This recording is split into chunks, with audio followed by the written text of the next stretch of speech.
Okay. Good evening, everyone. As usual, we have this an hour of the talk in every evening. So today will be the first talk on this retreat. Okay. But today I have a new attempt to address a topic, because in the past, especially if I want to give a talk in English, so I mostly was thinking that most of the audience are, perhaps you would say, like the local American, okay? And most of the local American, they might be more interested in how the meditation will helpful for their daily life. So since I've been giving this kind of talk for many years already, I think at least 4 or 5 years. But if you still like to know, how this technique could apply to your life, or how that might be, in a subtle way, will be changing or helping to formulate or to regulate your mind. So you could go to the YouTube there and look for my name.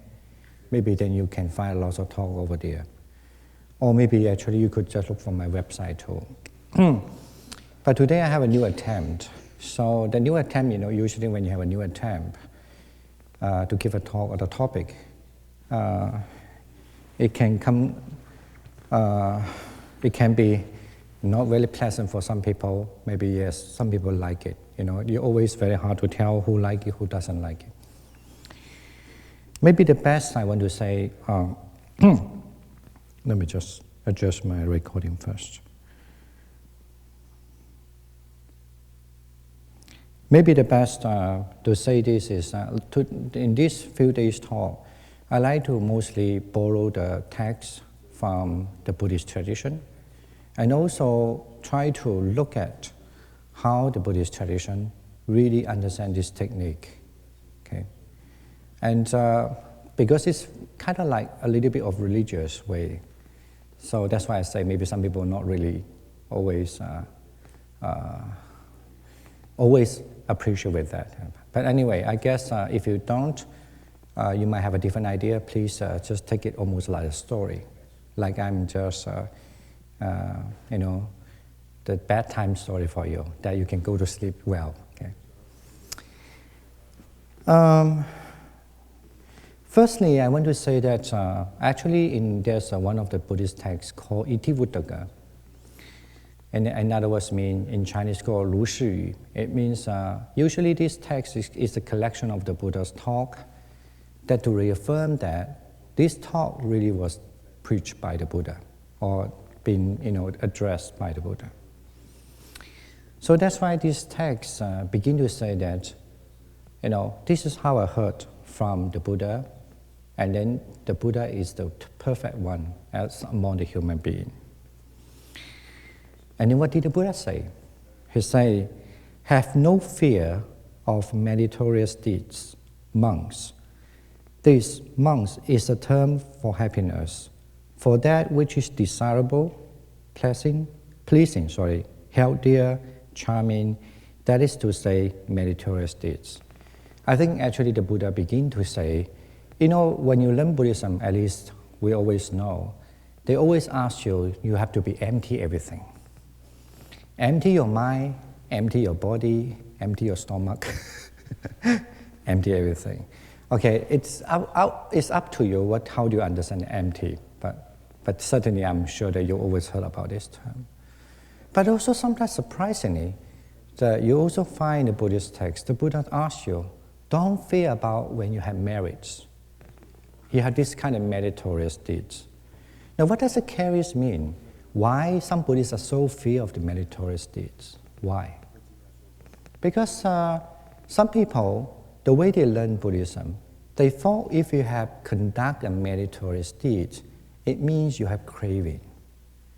It means that craving will bring you or lead you to reborn again and again. It's not a wonderful thing.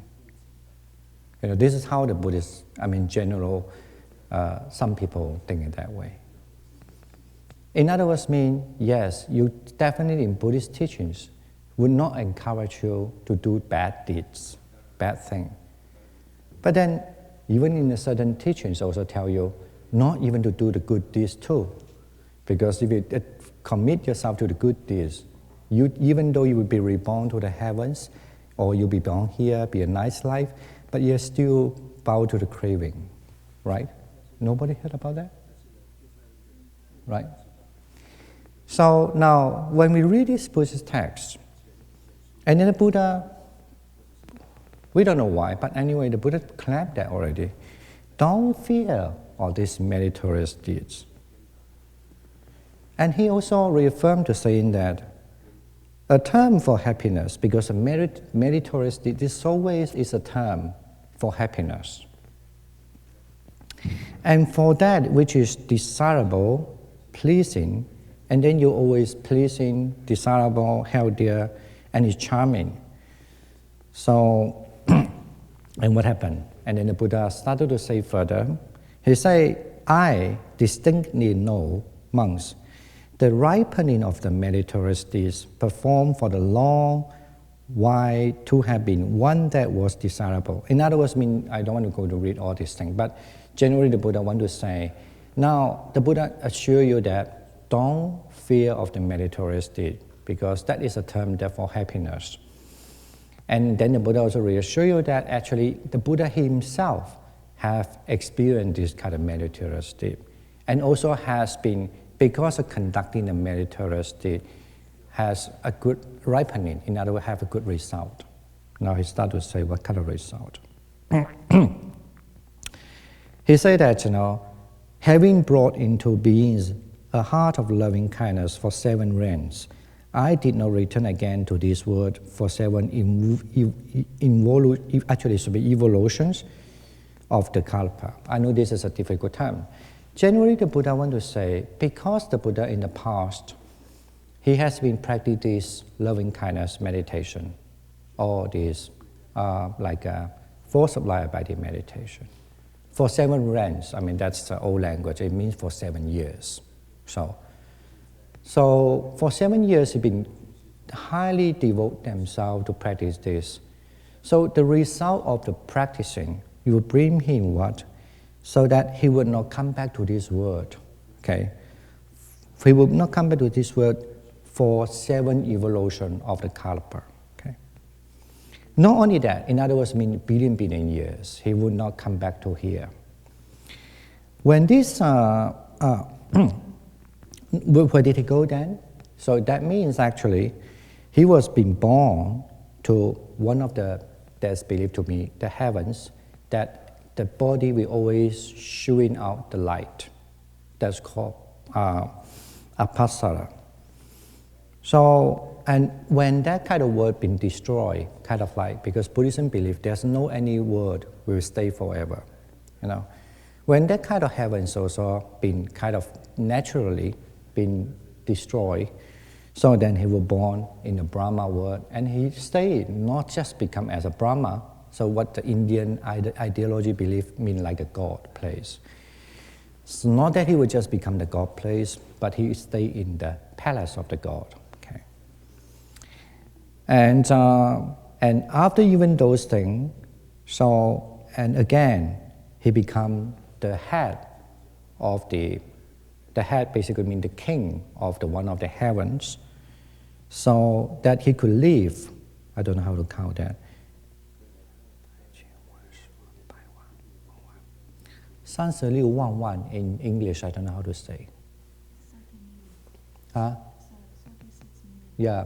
Then he lived there, as the one lifetime is equivalent to 36 million years old, So, now I know this is not something you'll find, what we are talking about.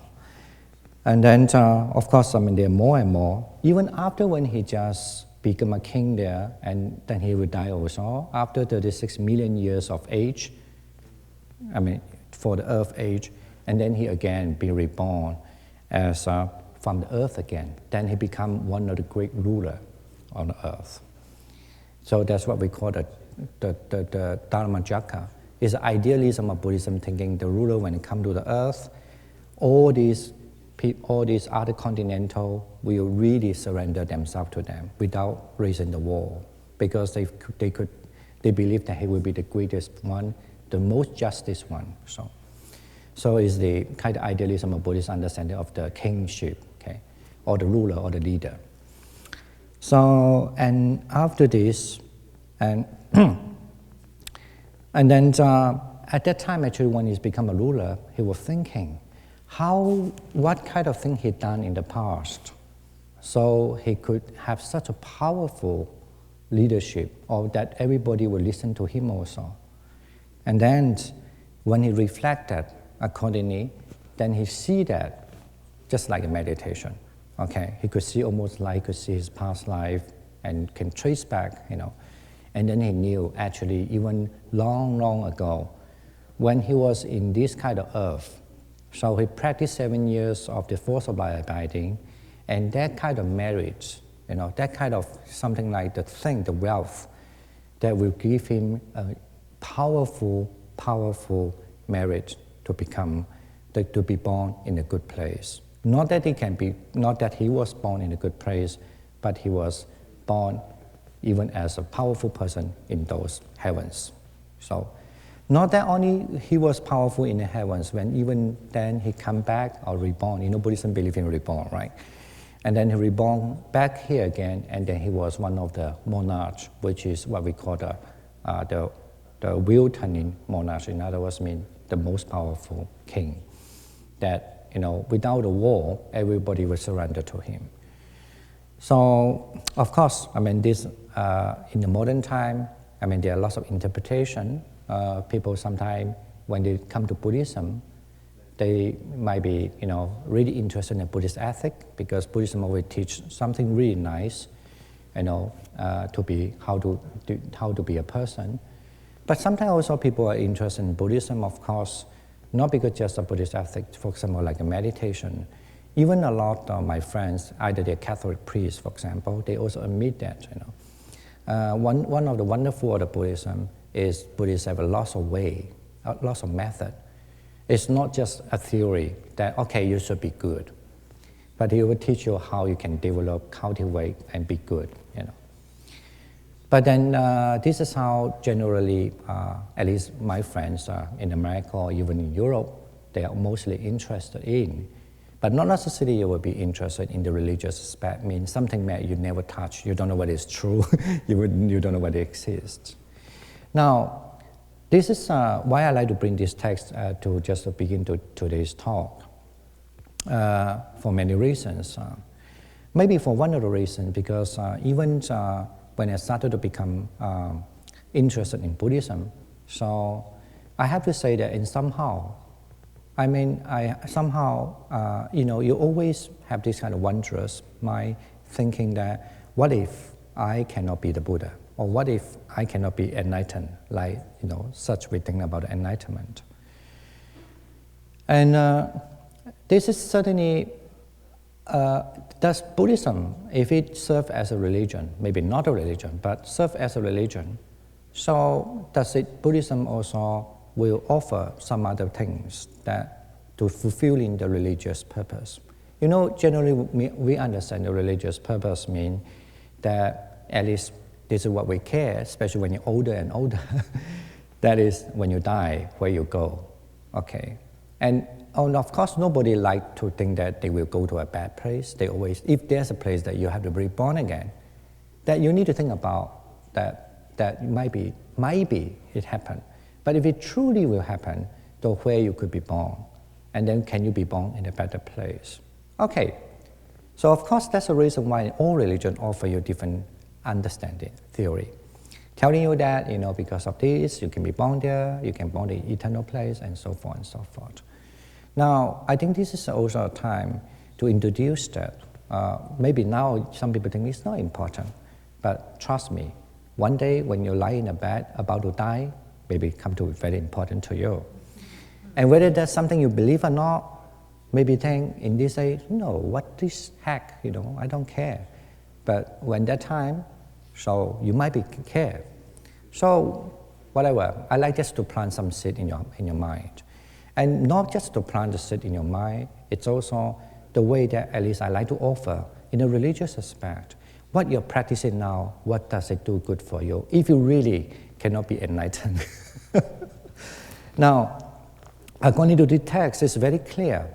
Actually, there are many texts, but these are just one of the texts. The Buddha said very clear. So in those days, in other texts, actually, the Buddha mentioned that in those days, when he didn't know the Four Noble Truths, in other words, he didn't know the teaching of Four Noble Truths, because this kind of teaching is never exists. When I say never exists in the term of methodologically, how you practice it never exists. So, and he also practiced this. And this actually, when you practice the Four Sublime abiding, so it always gives you some good result, even in the life here. Okay, that you will start to become, you change yourself.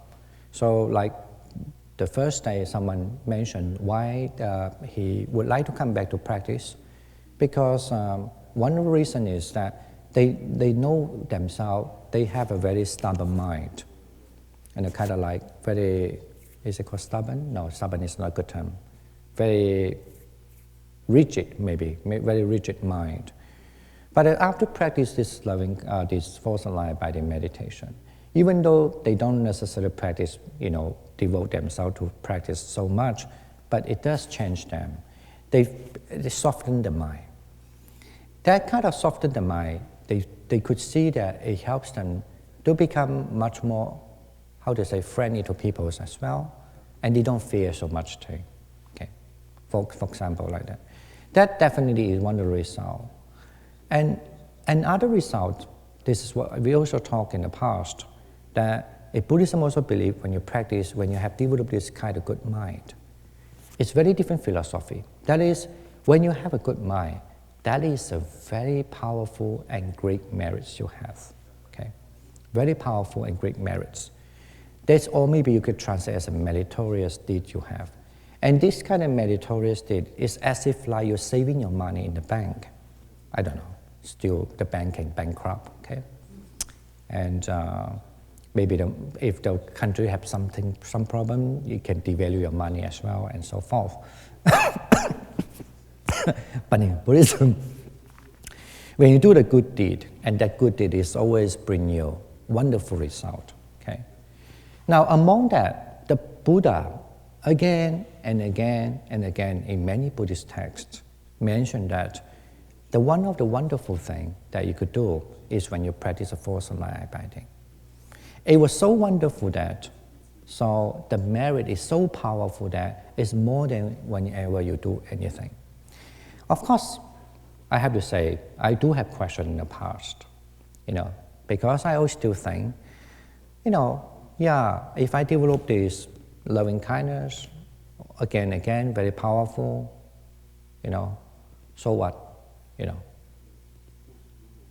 But now, we need to think about some other thing. Why I'm asking this question? Why I think so what? Why? I have to say that because why I think that? Because I thought, you are still thinking, we're looking at a thing, not looking innate, in other words, inward, but we're looking at a thing outward. We're still looking at a thing like, the most powerful maybe now you think that to be the president in America, I don't know, okay. Am I right? No? I don't know whether you agree, but you really have to think about this now. In case that now, suddenly somebody say, tomorrow you will be president of America, do you want or not? You don't need to go through election. No debate. Right? And I'm sure, I have to say, I'm sure, quite sure, most of you say yes. Okay. But then another choice that actually you could develop this meritorious deed, that's by practice for sublime abiding. What the bullshit you're talking about? Who the heck? Who wants this kind of thing, right? And then sometimes even you argue, when you be a good person, what happened? People are going to take advantage of you too, right? This is also one of the questions I faced. They say, tell me, what should I do? When the people bully you, do you still loving kindness to that person? Right? Now, this is certainly you could see, we can discuss about this in the future, but you could see that this is how the people have a different value about what is the thing what really is mean to them, right? And of course, if one day you really have the chance that you can be a president, either you're a man or woman, and then you tell your friends or your father, I reject that, but I just want to practice my four Sublime abiding meditation. No, this is a good question. Even though you tell me how my reaction is about. Maybe I will say, are you mad? Why don't you just be a president first? Okay. Or I will say, wow, you're really wise. You make that kind of choice, not with a sarcastic tone, okay? Now, we all know that from a Buddha's perspective, I don't know maybe you agree or not, but the Buddha, when he was born, right, it is said that actually he has this kind of power to become a very powerful monarch. And then he declined that kind of decision. I don't know, maybe you could say decline because he doesn't know his future. But of course, legendary, that we always know that he knows his future. So then he became a Buddha, and he thinks that is more powerful and more, actually more valuable. We here doing the meditation, or at least we become a monk here or become a nun here. Somehow, whether we're clear or not, I don't know, but somehow we must agree with his point of view, right? Otherwise, we would just go into the monk, become a monk. We can just go for the political campaign, right? So, in other words, we don't go for the political campaign because we prefer the Buddha's ideas. Okay, this is why I'm here selling you this idea. I don't mean that this kind of idea to selling you to ask you to totally have to be agree or what. But I think maybe at this point when you practice this, it's a good time for you to think over really seriously what is really important in your life. So what really can help you and save you from all your life, even though you don't know your next life. So this happened to me once, which I never thought I would answer in such a way. A friend asked me, when you come through a lot of difficulty in your life, when you come to a lot you feel unfair to you in your life, what really helps you? What really saves you?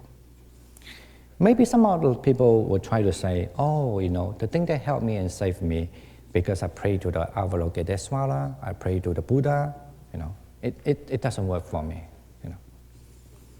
No, it doesn't work for me. I told them what really actually helped me and what is my best friend is because I have this four Sublime abiding mind. In other words, imagine when I feel over that there was things unfair, maybe still, of course, there's still a lot of things unfair in our life. But what I do, I will just practice. And I just have the love for the people. Or maybe I have a compassion for the people. Maybe I have also equanimity or joy, share their joy, So that helped me actually tremendously to let my life get by easily. Okay, I don't mean just only get by also. It helped me also to understand, actually it's interesting, understand the fact, the thing more clearly. In other words, then you will understand much, much better about why you have resentment towards this thing and what they are doing. So is that the resentment is true or the resentment is not true? Do I have to take any responsibility for the resentment also? Or just only because the other side take all the responsibility, right? And so forth. And this is what I guess the Buddhism called the wisdom. Okay. At the same time, it's interesting, and because of this kind of friends, that's what I say, not these hindrances friends, the friends of the four Sublime abiding, as if like you have a full guardian to help you all the time. Not just because it helps you the life go on better and better, at least you live more content. And it also at least in this text. This is why I like this text. Say, when you die, okay, I don't understand. When I die, so then I might, even though if I don't have practiced more advanced, I can be born in what normal religion, either all the theistic religion thing, that you could be born toward heavens that wonderfully. Not that you can born there you are not be born there not like a tiny, maybe the deities stay there, but you be a powerful deities. Don't you want it? No? You don't want it? Tell me why you don't want it. You have a better place to go. Well, it's little dull.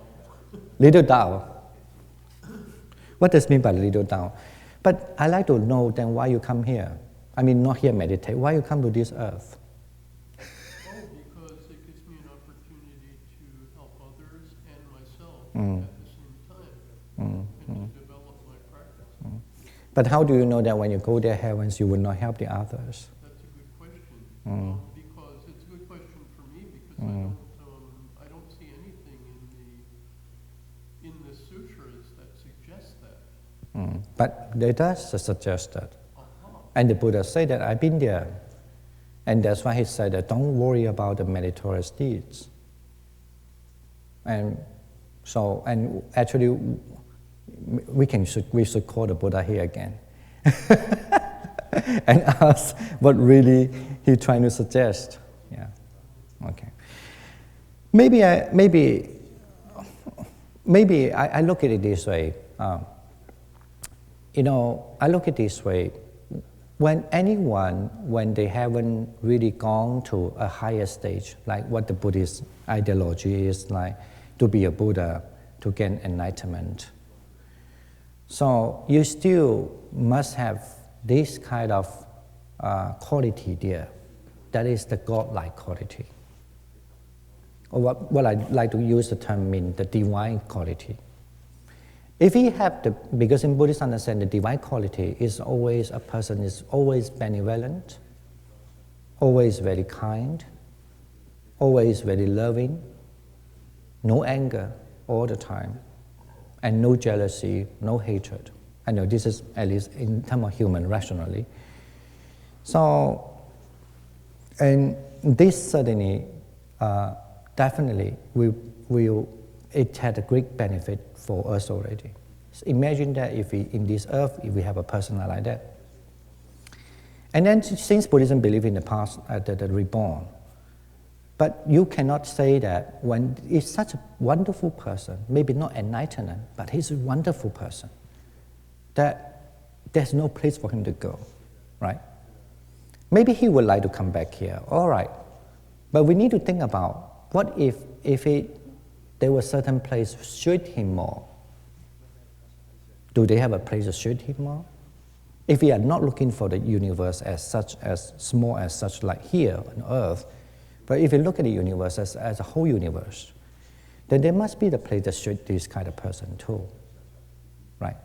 It's just like, when you see a person's, this is how I look at it, when you see a smart person, a wonderful person, beautiful person, I mean, in terms of whatever aspect, if they've been restricted, confined in such a horrible place, you always say, this place does not suit you. You deserve a better place to go, right? You do have this language. So, if that kind of person have developed such a wonderful thing, but what about when the person passed away? Then we need to solve the problem in Buddhist kind of philosophy or Buddhist theology. That is, that person has to be able, there's a place for them to be born, that he could really use his power. But how could he have all this power? It's because he practiced this wonderful thing in the life. It doesn't make sense? Okay, now that's why I say I like to talk this as a religious, almost like convince you to be, very religious persons in a way. Now, it worked for me in a way. Because of that, so it also motivates me, I need to work more. Because sometimes if you talk, there's no I, there's emptiness of me, everything is emptiness. Yeah, maybe it's true. Of course, I believe it's true in a way. but it not necessarily sometimes will motivate you to be a better person.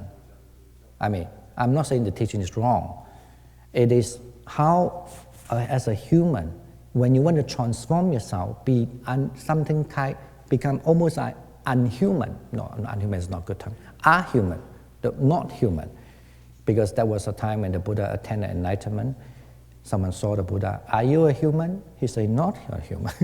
Are you a deity? He said, I'm not a deity. Okay, that's what something like transform that. Before that, between the transformation, there was a certain middle place called the divine being. So this is, I guess that's what I would need to say that in terms fulfilling the religious curiosity and fulfilling this kind of religious, satisfaction. So in Buddhism believe in karma. Did I talk too much already? I don't know.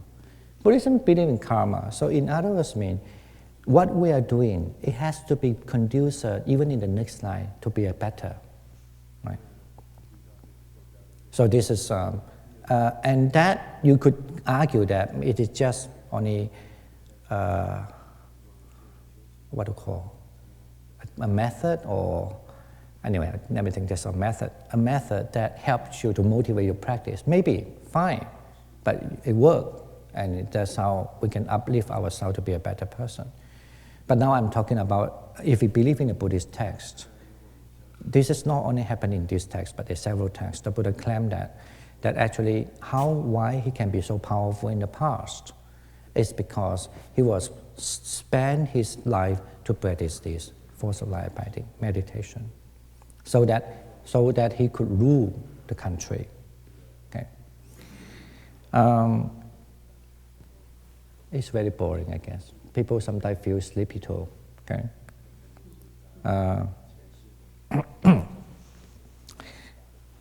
Now we start to describe something about that now. I don't know. Let me see how to begin now. I didn't think too much of that, but we know that we have. If we know that we have this quality, and then in the Buddhist texts also, there were many times people come to challenge the Buddha, saying that the Buddha, you are the one who know everything. So that mostly means you even know so-called the whole universe. And they challenge the Buddhas by saying that, I also learn about this universe. In other words, they have their own religious ideas. And they would like to know how the Buddha think about their religious idea of the universe. Right? And in a lot of Buddhist texts, actually, the Buddha have a lot of conversation between them. Sometimes maybe deny part of their ideas. Sometimes maybe almost completely accept their ideas. But there's one thing is interesting. The Buddha always wanted to point out is that the important is, even though you might have the ideas or how, say that you want to be reborn in the heavens or heaven. Say some people believe that. So, but how you go there? What qualifies you to go there? I mean, I'm not here to address the Christianity, but I'm addressing in Indian religion in those days. And it's always actually the Buddha, when that conversation going better, in other words, they could really communicate, they are not really defensive, So, and then the Buddha will always introduce in that, then you just have to practice this force of life by the meditation. Because these teachings will give you a wonderful thing that you can live when you are here. You can live just like the God. That's why we have a term called Brahmavihara. Okay?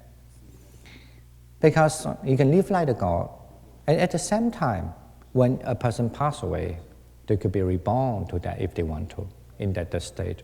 Because the mind they have the same quality of the mind to be reborn there.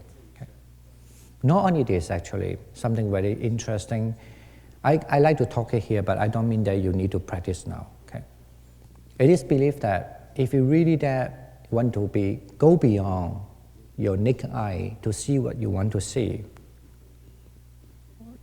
When you have developed this kind of meditation, and deeper with the power of the jhana or the dhyana, so you can expand the vision of the world. I mean, in other words, you can expand, you can look up to see, do they have any other dimension of the world?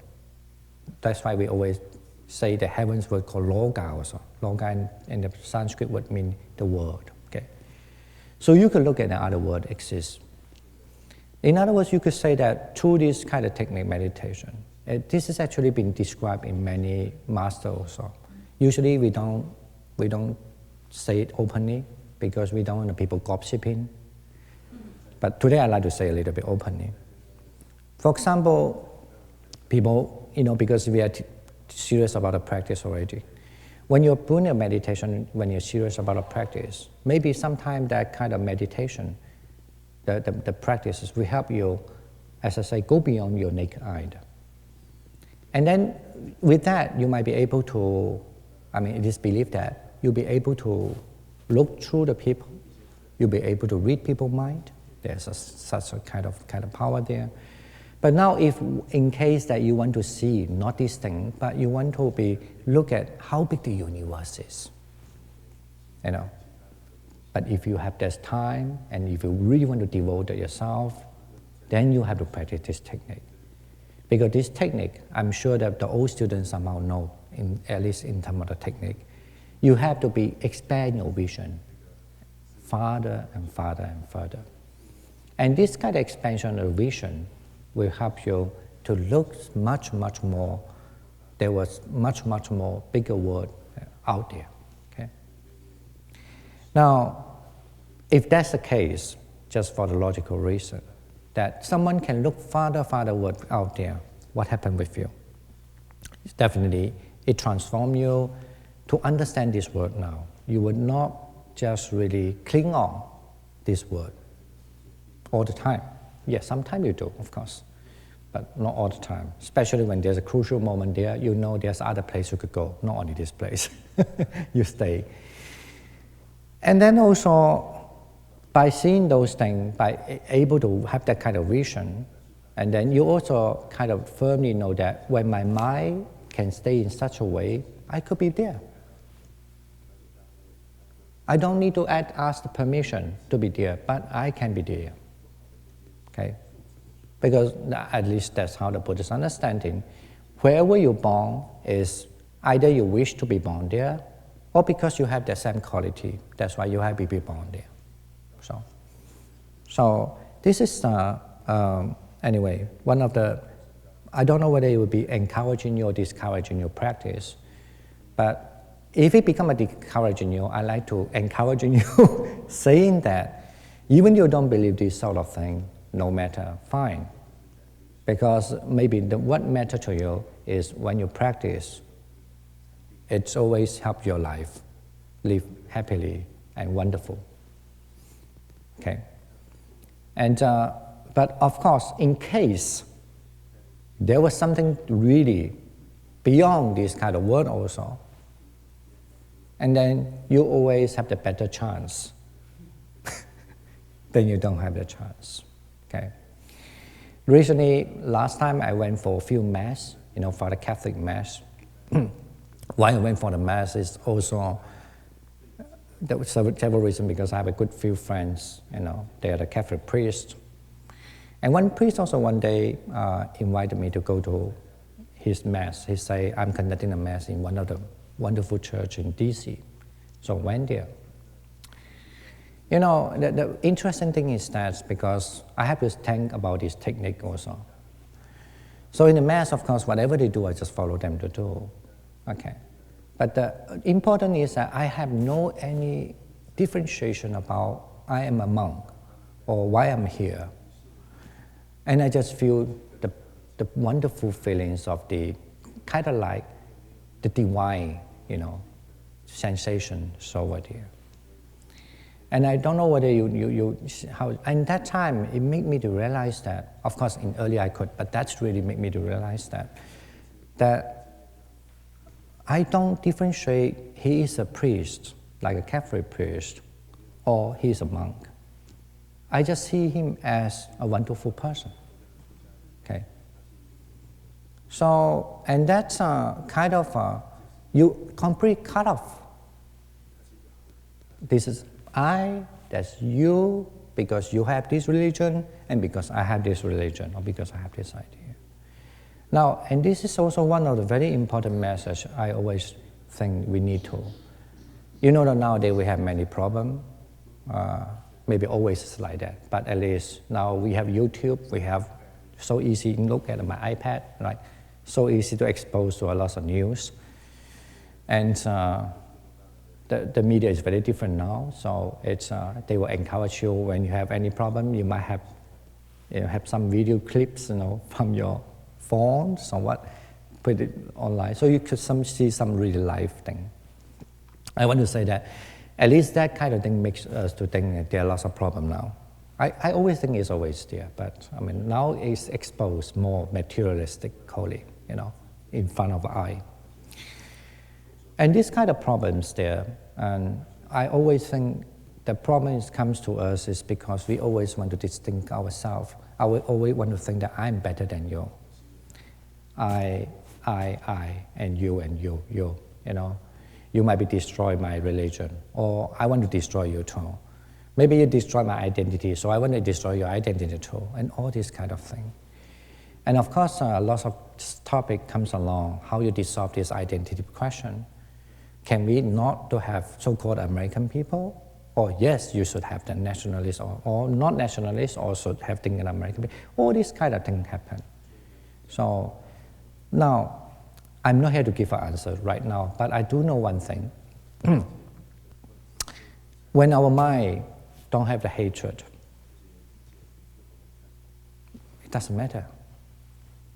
And when it doesn't matter, when your mind have no hatred, you just feel everyone just like your brother, your sister, right? Or your son, your daughter, your son, or your mother, if they're elder, that's how I believed, your mother or your father. It is because when we have this kind of hatred in our heart, we start to differentiate who and who. When the hatred, or you could say the unhappiness, becomes stronger in your heart, the more that you start to differentiate persons. Either you defend, or either because you want to cling on your identity.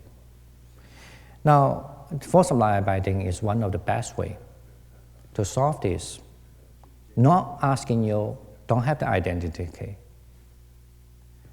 Also not asking you to give up yourself. But there's an alternate way to ask you to remove your hatred, if you can. Not completely, at least the best, to remove the more the better, that you could see that the peace within while you're removing this, right?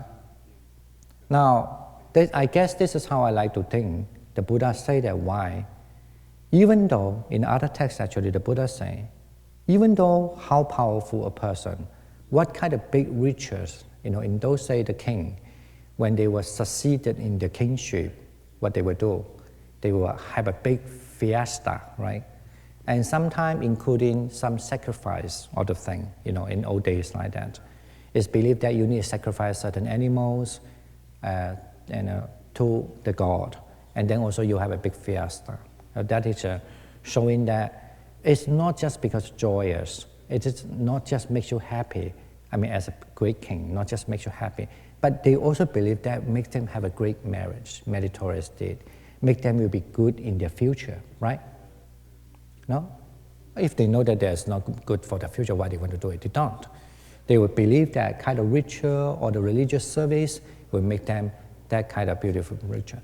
But please do remember, if you believe in the Buddha's word, the Buddha say, even though they have such a great, powerful, grand fiesta, sacrifice, or religious rituals, still compared to when you have this four sublime abiding mind, it's just only one out of 16.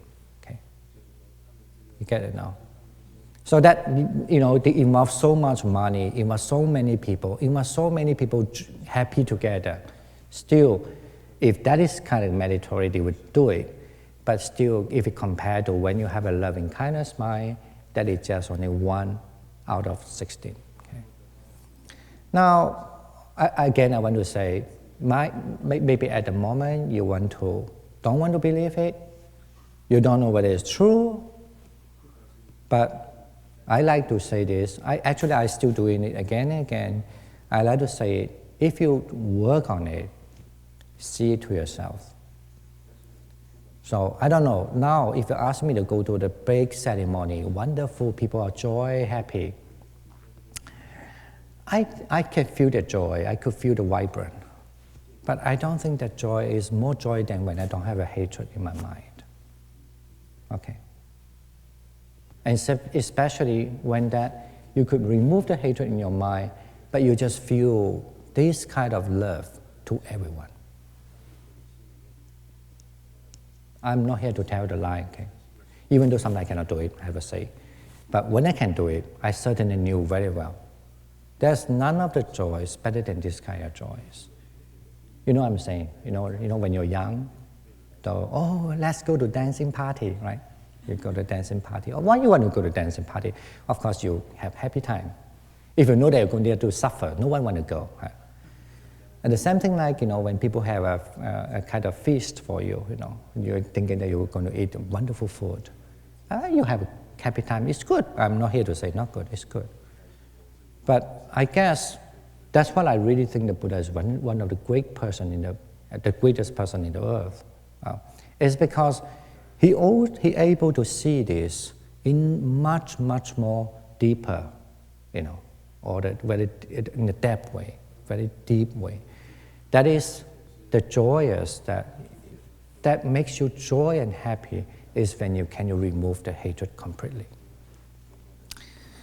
So, did it motivate you? No, because some people are going for sleep again, But at least I'm sure that even though I haven't successfully motivate you, but I hope that at least it helps you to look at that kind of direction.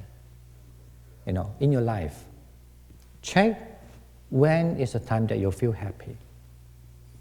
When is the best time you always feel immemorable, besides you fall in love the first time, okay? When actually, maybe I don't know, you still can compare when you fall in love the first time and then with that kind of, really when your mind, you maybe just stay in a lake. Because I remember when I was young, in our place we don't have a lake. Somehow I went to a place that I saw the lake, even though I wasn't in meditation, but you just feel the peaceful there. And that is something you'll never forget in your life. That you will somehow feel that, actually we can live in such a very calm and peaceful way. I remember it was my high school time because I really have a lot of stress because I'm so bad in study. I worry so much of my study, so much. But also I'm so stupid, I'm not a very clever person, and I don't know how to out of this kind of burden to me, But that kind of peaceful, it's kind of carry with you like a ghost, but in a good way, okay? The ghost is a bad way, you're always behind your own. But it's that carry in a good way that you always feel there was something that always worth searching for. Worth just searching for. As I always... So that kind of thing is, as I say, now you find it, I have to say. At least that very similar experience, if you could just put yourself into effort, not with the craving, I want it. This is not meditation. Okay? Especially not the loving kindness meditation. You have to able to detect, now I don't want to have this kind of craving there, anger there. I just do the way, or what that's maybe you say. And then it comes to you that when that all this anger removed, so you just really feel joy. Now, today you're only learning the loving kindness. Interestingly, even if you have compassion, that compassion will help you to remove your anger. Also, there's a wonderful feelings. And also, there's a kind of joy, what we call the sympathetic joy. That's how we translate.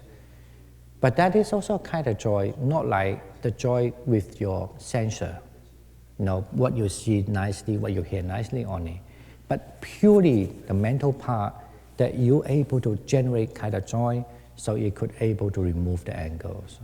Then that kind of joy is also really wonderful. All right. Now, before I stop, I need to say a few things first. One thing is that I hope that will motivate you already. As I say, if it not, at least look at that direction. I'm not here to give you the answer. Even the Buddha never want to give the answer, but the Buddha will point that to you. You try to check on that part, whether that will make your life more better, more happy. And you will have much more meritorious deed also. Even though you don't believe in the next life, but maybe you do so, then you can be born in a good place. Why not, right? But you always can make a choice. I don't want to go there. I want to come back here. Fine, right? So that always just do you good. That's never do you bad. But do remember also, I think the Buddha always say, if you are the smart person, a wise person, you must also know how to choose friends. Okay? You don't want to stay with the friends who is malicious, who is always angry, who is always jealous, envious, and also always delight in see other people misfortune. Okay? It will always corrupt you, corrupt your mind. So you must always stay with the friends, those who have this kind of faith. Okay, that means the life always can be better. Basically, you could say, and they know how to look for the better life. And then the person is always pleasant, happy, joyful. I don't mean they're dumb, just happy and pleasant and wise. And also, they would never want to stop learning. They always want to expose themselves to keep on learning. So then the Buddha say, so truly, if anyone who have always contact with such a good friend, it is very important. It's also one of the greatest blessed. Okay? And the last statement I also like to share is because by associating these kind of friends, when they're always pleasant, very wise, I was always wanted to learn more and more, okay? And then they also have a way to look for the life, that they had a faith in what is good for the life, not because they follow people thinking you're rich, you're what, And that kind of friend, if you associate, it may always help you, because you need these kind of friends there to remind you what you should look for.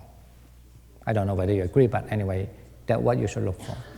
And then that kind of friends, then it will help you to know that, actually whether you become a pure or not pure, because always believe that when you're a pure person, it's because you put away the defilements, any trouble your mind, okay? So it's said that if you, when you want to allow yourself to have this troublesome thing take in your mind, you'll be troublesome. Okay? But if you purify the mind, then your trouble will go away. Now, right now I want to say, how do you purify your mind? The first thing is that when you have a full Sublime abiding mind, that will purify your mind, because at least to purify your anger. By removing this anger, it will be purified also, that you will see how the craving stay there. But through the scene of how the craving stay there, then your craving will be removed also. When your craving will be removed, then the wisdom arises. Why the wisdom arises? Because you see, in Buddhist understanding, the Four Noble Truths. That means how the craving comes in and how the craving can be ceased. And then you're sure about what is the path. Okay, this is called the purification. All right. Then I will end my talk. You can have 10 minutes break and come back to do the transfer of marriage. And the end, that this is the first day talk, and I still hope that tomorrow, after hearing this talk, you will try to work harder. Okay, I just keep my finger crossed. Okay, yeah, I'll see you in 10 minutes time. Please, if you want to go to the restroom, please do so, and so forth. Come back here.